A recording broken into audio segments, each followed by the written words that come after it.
नमस्कार आध्यात्मिक साधकों। क्या आपने कभी महसूस किया है कि आपकी कड़ी मेहनत के बावजूद कुछ अदृश्य बाधाएं आपको रोक रही हैं? सुख, समृद्धि और शांति से आपको दूर रख रही हैं। वैदिक विज्ञान में समय केवल एक पैमाना नहीं है, ये जीवित ऊर्जा है। कभी कभी ब्रह्मांडीय घड़ियां एक दुर्लभ द्वार खोलती हैं, जहां हमारे कर्मों का फल कई गुना होकर लौटता है। आज हम जानेंगे सबसे पवित्र और दुर्लभ महीने का रहस्य। इसे अधिक मास या पुरुषोत्तम मास कहते हैं। जब चंद्रमास और सौर वर्ष में समय का अंतर बढ़ जाता है, तब यह अतिरिक्त महीना ब्रह्मांडीय संतुलन हेतु जोड़ा जाता है। प्राचीन काल में इसे मलमास कहा जाता था। इसमें कोई शुभ कार्य नहीं किया जाता था। दुखी होकर मलमास ने भगवान विष्णु की शरण ली। श्री हरि ने उसे पुरुषोत्तम नाम दिया और वरदान दिया कि यह सभी महीनों में श्रेष्ठ होगा। इस वर्ष यह पवित्र मास मई से जून तक रहेगा। इस विशेष समय में हम जानेंगे कुछ दुर्लभ उपाय अधिक ज्येष्ठ पूर्णिमा के, गंगा दशहरा के और पद्मिनी एकादशी के, जो पीढ़ियों की दरिद्रता मिटाने की शक्ति रखते हैं। आगे बढ़ने से पहले चैनल को सब्सक्राइब करें और कमेंट में लिखें जय श्री हरि या जय माता लक्ष्मी। अधिक ज्येष्ठ पूर्णिमा इस मास का मध्य बिंदु है। यह महापुण्यदायी पूर्णिमा मई के रविवार को आएगी। शास्त्रों के अनुसार इस दिन अमृत वर्षा होती है। माता लक्ष्मी स्वयं पृथ्वी पर भ्रमण करती हैं। इस दिन विशेष दान अत्यंत फलदायी माने गए हैं। पान का पत्ता अत्यंत पवित्र माना जाता है। बताशे माता लक्ष्मी को बहुत प्रिय हैं। पान पर बताशे रखकर दान अवश्य करें। ये बंद किस्मत के ताले खोल सकता है। मिट्टी के नए घड़ों में शीतल जल भरकर दान करें। यह महादान माना गया है। जो दूसरों की प्यास बुझाता है, वह विष्णु को प्रसन्न करता है। कमलगट्टे का दान कर्ज मुक्ति का उपाय है। पीली वस्तुएं दान करने से भगवान नारायण प्रसन्न होते हैं।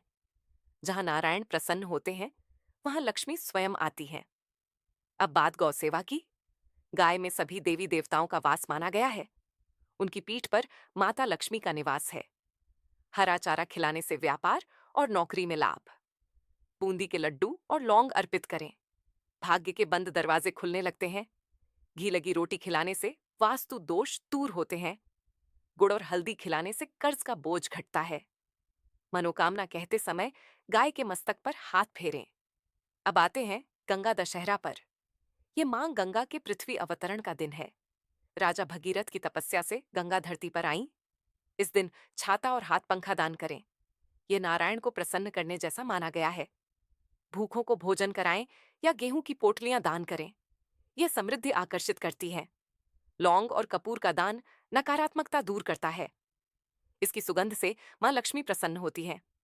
अब आते हैं पद्मिनी एकादशी पर। यह अत्यंत दुर्लभ और शक्तिशाली एकादशी है। राजा कृतवीर्य और रानी पद्मिनी ने इसी व्रत से वरदान प्राप्त किया था।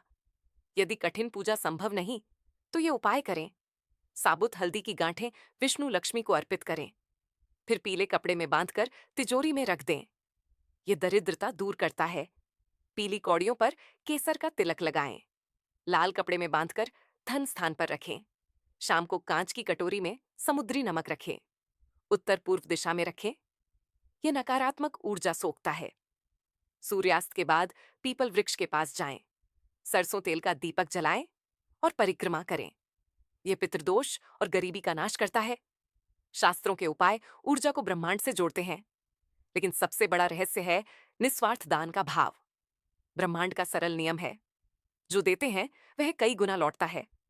अधिक मास, ज्येष्ठ पूर्णिमा, गंगा दशहरा और पद्मिनी एकादशी साधारण दिन नहीं है। इन्हें यूं ही व्यर्थ न जाने दें। यदि यह ज्ञान आपकी आत्मा को छू गया, तो वीडियो को लाइक करें और अपने प्रियजनों से इसे अवश्य साझा करें। कमेंट में लिखें हर हर गंगे या जय श्री हरि। भगवान विष्णु और माता महालक्ष्मी की कृपा आपके घर पर बनी रहे। सुख, शांति और समृद्धि सदैव आपके साथ रहे। नमस्कार।